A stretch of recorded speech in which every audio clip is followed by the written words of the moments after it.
Most people don't expect a diagnosis to change everything overnight. One sentence from a doctor, and suddenly the future feels very small. When you were told you had invasive breast cancer and given a timeline, what went through your mind first? Honestly, I was calm. Not numb, just calm. I remember thinking, okay, this is real.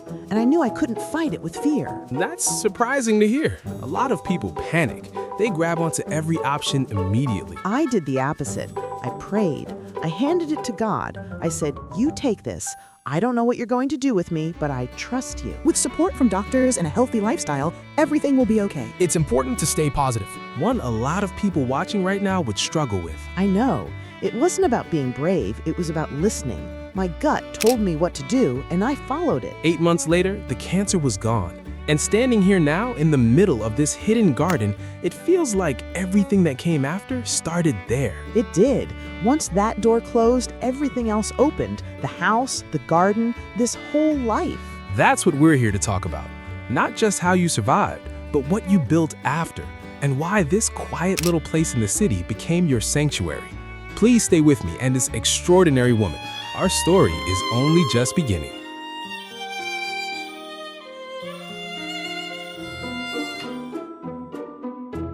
Before we talk about the house itself, I want to step back for a moment, because standing here, it feels like this place didn't start with a plan or a blueprint. It feels like it started with you. You've been an artist for most of your life, haven't you? Yeah, I started in high school. Art was one of my electives. That was back in 1971. Then I had a family, life happened, and I stopped for a while. That happens to a lot of people. Art gets pushed aside, responsibilities take over. Exactly. But it never really left me. I just came back to it later. And once I did, it was like, oh, this is still me. What kind of art were you drawn to when you came back? Clay. Always clay. I think everyone has a medium. Mine just happened to find me early. A lot of people go their whole lives and never find it. That's true. And the way you describe your process feels very different from planning or sketching everything out. Because I don't plan it. Most of the time I get little visions, usually in the morning, right before I open my eyes. It's like flashes. If I don't get up and start making something, it disappears. So you don't sit down knowing exactly what you're going to create? Not at all. I don't even know what it is until it's finished. People ask me all the time, how do you know when it's done? And I just say, it's done. You just know. You know, most mornings I sit quietly before the day starts. I pray, I thank God for still being here, and in that stillness, ideas come. Not rushed, just warm, like something gentle is guiding my hands, almost like I'm not creating alone. The angels may be around me at that time. Wow, that's hard to even imagine. Just hearing you say that, I'm getting goosebumps standing here. That's very intuitive, almost like you're listening more than deciding. That's a good way to put it. I don't force it. If I do, it doesn't work. And looking around here, everything feels very alive. Faces, leaves, expressions. Yeah, everything has a face. I don't like making things without faces. Some are happy, some aren't. They all have their own little personalities. It almost feels like the objects are watching back. That's kind of the point. I like the idea that things aren't just things. Hearing you talk about art this way, it already makes more sense how this place came to be. It doesn't feel built, it feels discovered. That's how it's always been for me. I just follow what feels right.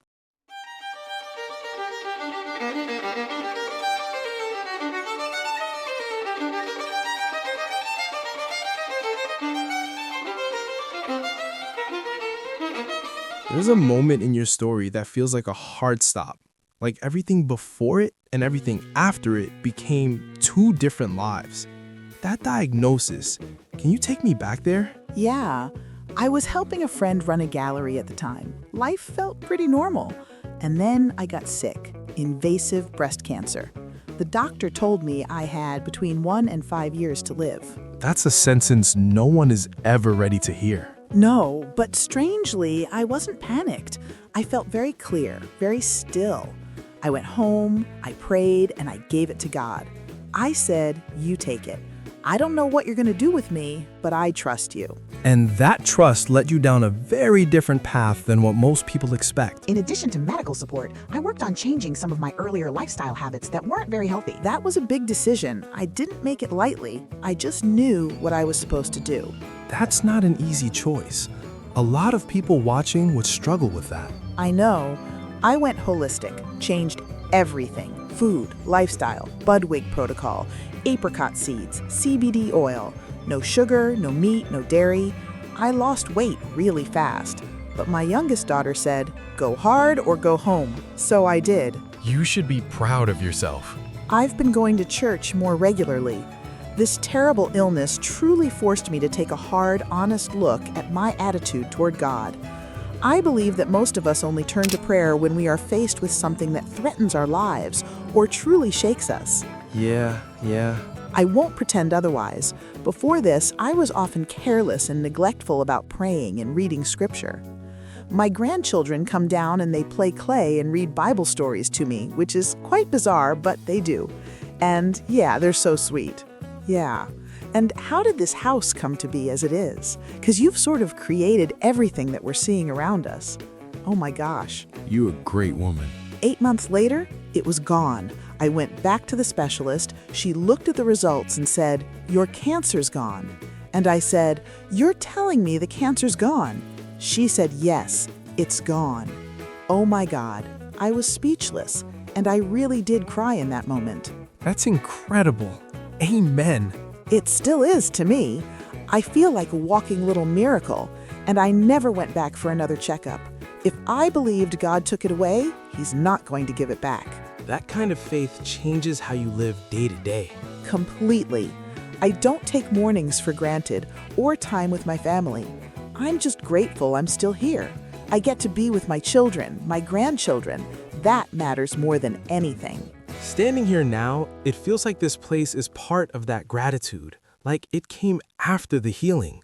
It's hard to say, just as if God has blessed this home. It did. Once that chapter closed, everything else opened. I stopped waiting. I started living. I didn't feel like I had time to live small anymore. And that shift, that's what led you here. Yes, this whole life came from that moment.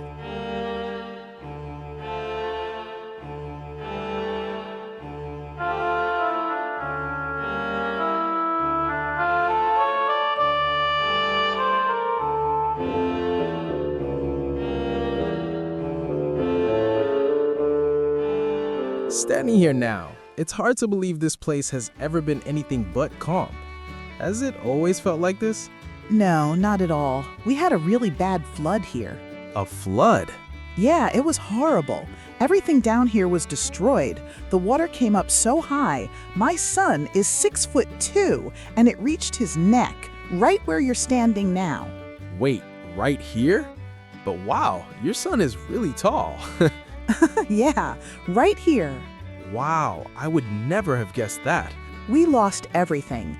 Furniture, artwork, books. I collect books. I was writing a book at the time, and I lost the manuscript because it was on paper. Oh no, that's not something you can replace. If it were me, I'd go crazy, especially if there were magazines printed with photos of my favorite singer or albums. And that wasn't the end of it. And another thing people don't realize is when it floods, furniture floats. So when you walk back in, everything is everywhere. Nothing is where it was. I can imagine how messy that was. So the whole space had to be stripped back. Completely gutted. Everything had to come out. And after that, I actually screwed the furniture into the floor. You screwed it down? Yeah, I wasn't going through that again. I don't think most people would even think of that. You don't until you've lived through it. I lost a lot, but strangely, I gained a lot too. Gained? After rebuilding, the place became weirder than it was before, and I liked that. It felt more honest, less polished, more me.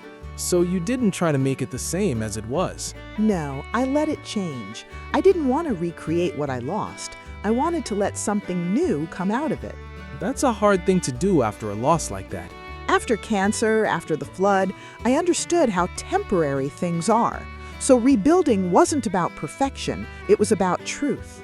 Standing here now, you really wouldn't know any of that happened. But it did, and it's all still part of this place.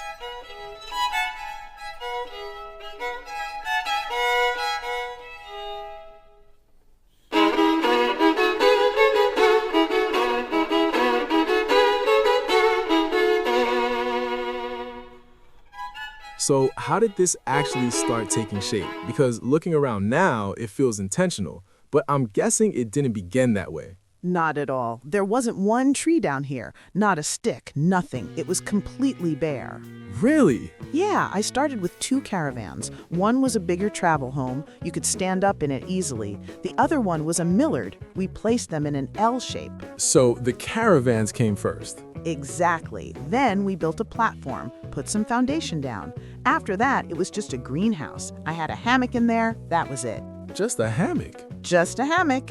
And I remember thinking it might be nice to have a roof. That's usually how these things begin. Yeah, so we put a roof up, and my 2 sons, who did the framework, looked at it and said, "Mom, you could put walls up and make a room out of this." That must have been a moment. It was. That's when I started collecting windows and French doors. I didn't buy them new, I bartered. I swapped things. I always barter. So this wasn't a shopping trip, it was a scavenger hunt. Very much so. I got 2 sets of French doors in exchange for a lamp I made. And once I had the windows, I started moving the walls around to fit them. You moved the walls to fit the windows, not the other way around. Yeah, and when I got to the very last opening, the French doors just fit perfectly, slotted straight in. That's when I thought, this is meant to be. Those moments are hard to argue with. They are. And around that time, I knew you were coming to visit, so I thought, let's build a studio. I figured it would take 3 days. Let me think. That fast? Yeah, it's 3 weeks. Of course. That's pretty normal for me, but even then, I was surprised we did it in 3 weeks. Honestly, that still sounds fast. I work well under pressure, and I had help. The grandchildren helped with the house wrap, stapling, fixing screws.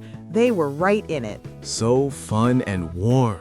They were like angels to me, and I baked an apple pie and cooked a few delicious dishes for them. The atmosphere at that moment felt like we were all taking part in a competition. So this place wasn't just built by you. No, it grew with family, and that matters to me. Standing here now, knowing it started with 2 caravans and a hammock, it makes this feel even more alive. That's how it's always been. Nothing was planned, it just kept becoming what it needed to be. Just go with the flow. Yeah, when you want something, all the universe conspires in helping us to achieve it.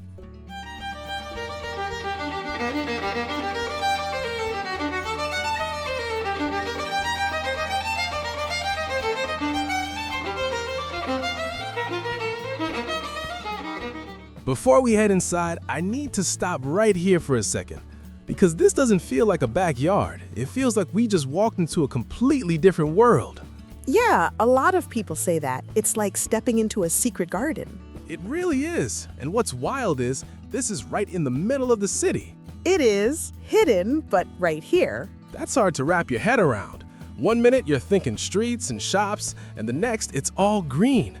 Everything feels cooler. The plants do that. They keep the space fresh. It's always cooler down here, especially under the trees and bamboo. I can feel it. The air changes. It's softer. There's so much life around us. I planted everything. There was nothing here at the start. I wanted to create my own rainforest. So this isn't landscaping. This is years of care. Exactly. I just kept adding things slowly. Trees, leaves, plants that felt right. It's not just green either. There's so much variety, shapes, textures. To be honest, I secretly picked a few and ate them this morning. I just couldn't resist. It's been such a long time since I felt this sense of discovery. You're not mad at me, are you? Oh, I actually follow your channel. Don't you pick fruits and vegetables at people's places all the time? So I was already mentally prepared. Don't worry. Just kidding, mate. No way. Thank you so much for subscribe. I really like your sense of humor. Feel free. I'm just growing them for fun. I like diversity. Different plants, different energies. It makes the space feel alive. And your art is everywhere out here too.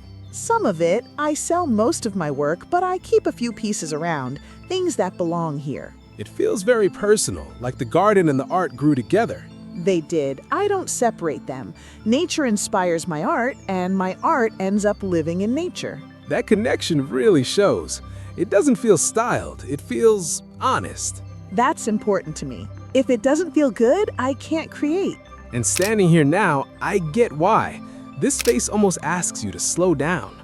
That's the idea. All right, I think I'm ready to see what's behind those doors. Before we head inside, I really want to stay out here for a moment because this doesn't feel like just a backyard. It feels like you've grown an entire little world around yourself. Yeah, this is my forest. I've always felt most at home around rainforest, so I decided to create my own. It actually feels cooler the moment you step into it. The air changes. It's fresh, green, alive. The plants do that. They keep everything cool. The palm trees, the rainforest trees, even the bamboo back there. It's always about 8 degrees cooler under the bamboo. 8 degrees is no joke. That's not decoration. That's strategy. Nature knows what it's doing. I just let it grow. Before we go further inside, I'm noticing something over here, and also slightly mysterious. Oh, that's the catio. The catio. Yeah, it's for my 3 big black Persian cats. They come out in the morning, hang around, then go back in to sleep. That's incredible. It's like their own little lounge. Exactly, and it's all snake-proof wire, because where we live, there are snakes. Of course there are. This place really thinks of everything. They're safe in there, and they can still be part of what's going on. That says a lot about how you live. Nothing gets left out. That's important to me. Wow, the moment you step in here, it's like the outside world just drops away. This feels incredibly intimate. And right next to it, this is an outdoor shower? Yes, I love it. It's really nice being able to come outside and have a shower. You're basically showering in the rainforest. Pretty much. And it's private. I've got the gas bottle there, so I've got hot water. Hot water outside. That's a luxury move. It feels amazing after a long day. Standing here with the trees, the cats, the steam from the shower, it doesn't feel like a backyard at all. That's what I wanted. A place that feels alive. It really does. And somehow you forget there's a city just beyond all of this. Most people do. All right, I'm starting to see why you call this a secret. Let's keep going. I want to see where you actually sit and rest out here. Okay, this way. Oh wow, this is a beautiful spot. It feels like a place where time slows down. Yeah, this is my outdoor lounge. I can see why. You could sit here for hours and forget the day exists. I do. This is where I rest. And this swing, it looks like it's been with you for a long time. It has. I've had that hanging swing since I was 16. It was a present for my 16th birthday. 16? So this is probably the oldest thing here. It is. It's the one thing I've dragged around with me everywhere I've lived. That makes this space feel even more personal. Yeah, it belongs here. And the lounge itself? I picked it up from Marketplace. It was about $50. The little side table came with it, but it was pretty yucky. So you fixed it. I just grabbed my favorite jar of stain and put it on. That was it. Now it fits perfectly. It's really convenient to have an artist in the house. That's how most things are here. Just do it. Just do whatever feels right to you. It really does feel like we're inside a secret garden. That's funny you say that. That's one of my favorite movies. Of course it is. It feels very fitting. Most people don't realize this place exists. It's hidden. And that's the magic of it. You're right in the middle of town, but it feels like you've stepped into another world. That's what I wanted. All right, I think I'm ready. Let's go inside. I really want to see what you've created in there. No problems. Come explore with me.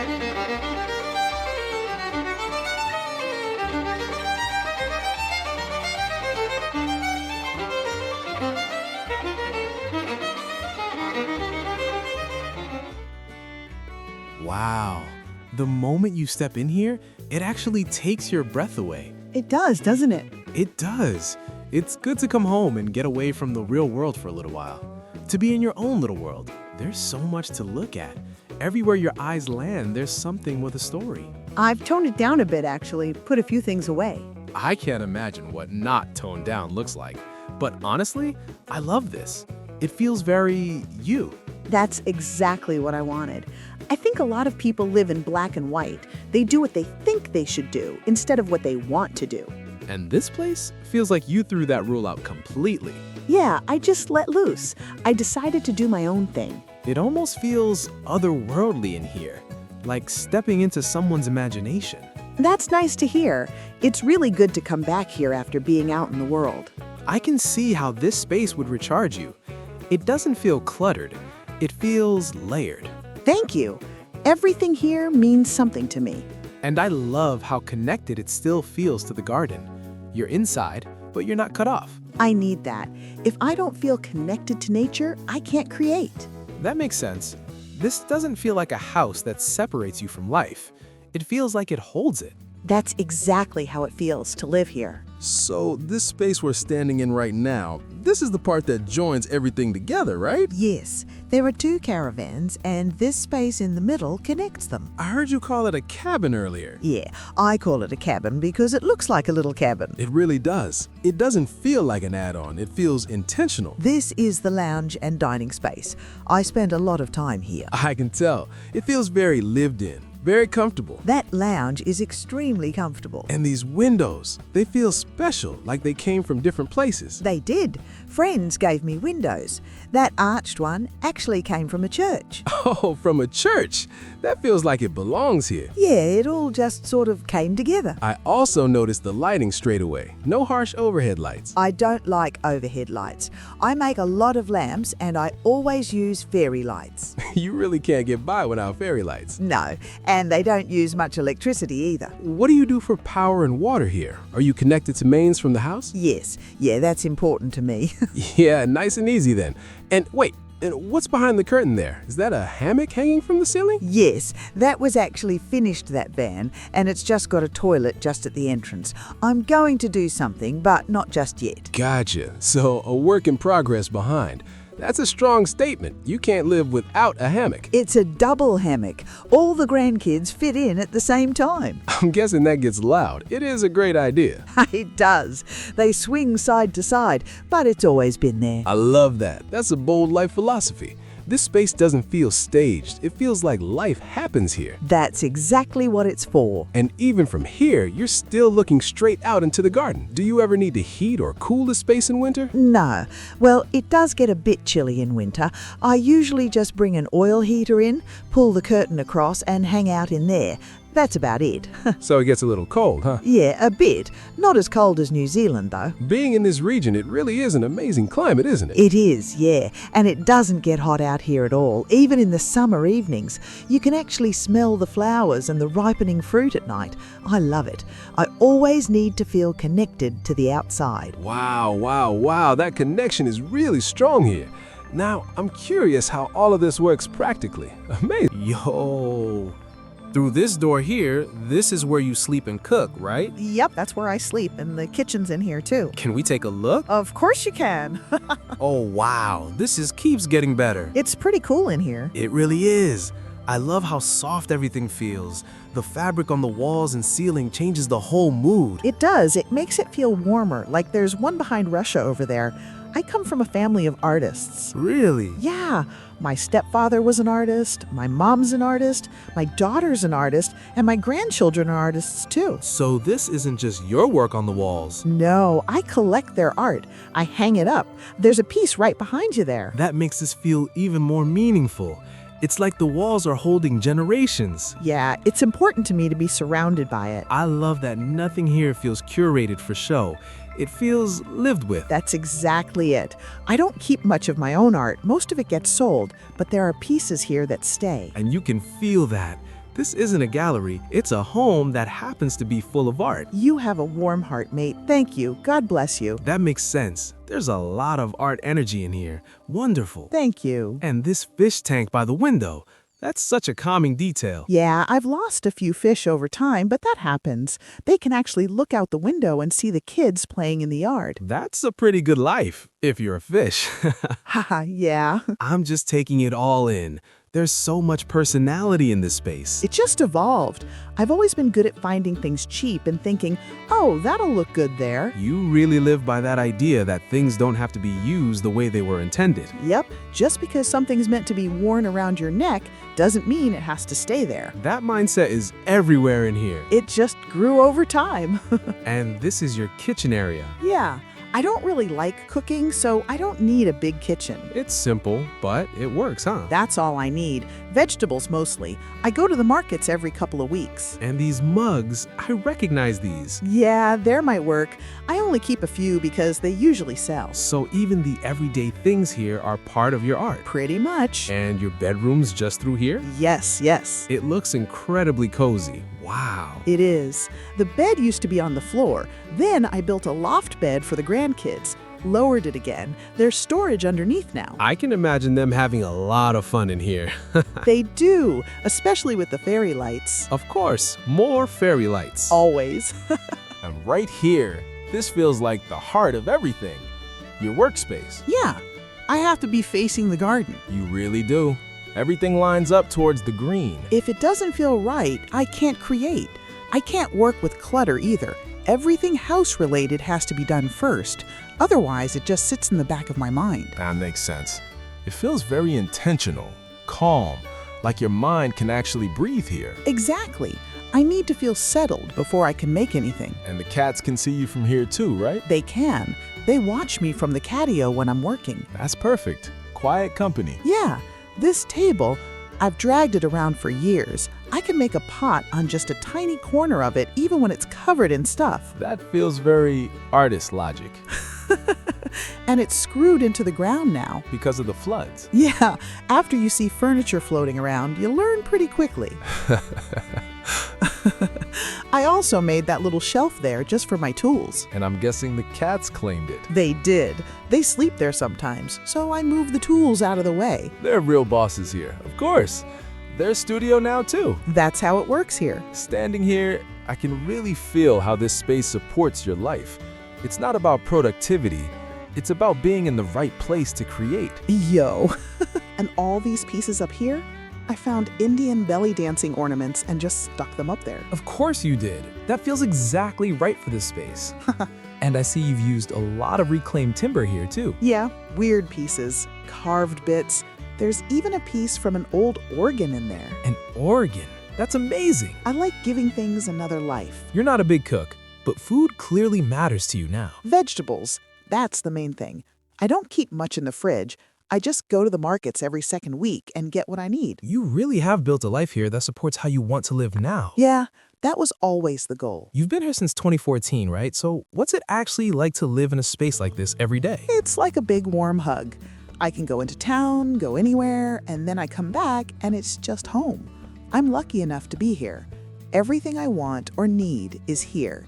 And I've got my grandchildren, I'm close to my family. It's pretty cool. That closeness, it's a big part of what makes this feel like more than a cool build, isn't it? Exactly. The grandkids come down and they're right into it. They think it's a fairyland. They think their grandmother's really strange, but that's cool. Honestly, being strange looks pretty peaceful from where I'm standing. And when you've been through what you've been through, it changes the way you see everything. Yeah, when I was diagnosed with invasive breast cancer and now it's gone, it makes you realize life is really short. No one knows from 1 minute to the next if you'll be here tomorrow. So I decided while I'm here, I'm going to make the best life I possibly can. Live in a fantasy. Just be you, and it doesn't matter what people think. They don't live here. It's not everyone's cup of tea, but it's my home. Whew, that hits. And people watching right now, a lot of them are dreaming about a tiny home, but they're stuck on the money part. Do you have any idea what this whole setup cost you, all in? With everything that I've put into it, about $15,000. $15,000? That's honestly kind of jaw-dropping. You can't go wrong with that. Yeah, it's pretty cool. And it's not just money, it's work. Turning 2 old caravans into this, that's a lot of effort. Yeah, it was. And it's funny. That's the realest line in the whole tour. It's a process. So when you wake up here every day, surrounded by all this, what does it do to you? Good. I feel like I have to go and make more art. Yeah. Yeah. Like earlier, that chainsaw kicked on and I was like, oh, wow, we're actually in the middle of a city. It does. Yeah. That contrast is wild. You've rebuilt, you've healed, you've kept going, and somehow you've made a home that feels unapologetically you. Janice, I've got to say, this has been an absolute treat. Thank you for letting me step into your world. Thanks. Thanks for coming. My pleasure. Life is short, and it's precious. And Janice's story is a reminder you can feel in your chest. After everything she's faced, she didn't just survive. She chose a life that actually looks like her. A hidden tiny home, a secret garden, art everywhere, family close, faith held tight. And if you're watching this thinking, I wish I could do something like that, but I'm too late, no, you're not. Maybe the point isn't building her home. Maybe the point is finally building yours in whatever form that takes. If you want more tours like this, make sure you're subscribed, and I'll see you soon with another unique home.